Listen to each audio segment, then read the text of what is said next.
আজকে একেবারে কম মশলায় আমি সুন্দর মজা করে যেভাবে বেগুন রান্না করি সেটাই আপনাদের সাথে শেয়ার করব। তো চলুন ভিডিওটা শুরু করি।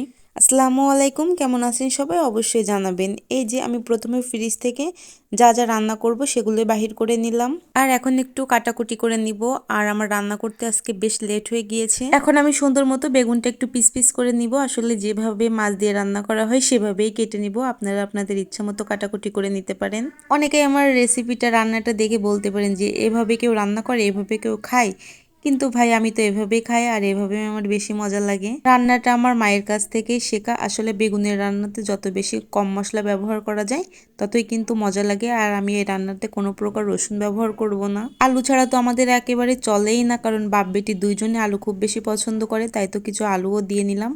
আর এখানে পেঁয়াজ দিয়ে নিচ্ছি, রান্নাটা পেঁয়াজ দিয়েই করা হবে। এখানে আমার একটা পার্সেল এসেছিল আর আমি সেটা একটু দেখাচ্ছিলাম। মাছগুলো সুন্দর মতো ক্লিন করে নিয়েছি, লবণ হলুদ মাখিয়ে একটু রেস্টে রেখে দিব, আর তারপরে ভেজে নিলাম। মাছগুলো এপিটোপিট করে আমি সুন্দর মতো ভেজে নিব। মাছগুলো একটু কড়া করে ভাজতে হবে, যেহেতু কম মশলা ব্যবহার করে রান্না করব সেহেতু মাছের থেকে একটা বাজে ফ্লেভার আসতে পারে। তারপরে রাইসে কিছু ভাত বেঁচে গিয়েছিল, সেগুলো বেড়ে নিয়ে আমি মশলা কষিয়ে তারপরে বেগুনগুলো দিয়ে দিলাম। মশলা বলতে ওখানে শুধুমাত্র ঝাল, পেঁয়াজ, লবণ, হলুদ এগুলাই ছিল। এগুলো আমি সুন্দর মতো একটু কষিয়ে তারপরে বেগুন আলু দিয়ে নেড়ে চেড়ে ঢাকা দিয়ে অনেকক্ষণ ধরে কষিয়ে নিব। আর কষানোর পরে আমি পানি দিয়ে দিব। সুন্দর মতো কষাতে হবে যাতে করে বাজে কাঁচা কাঁচা গন্ধটা না আসে।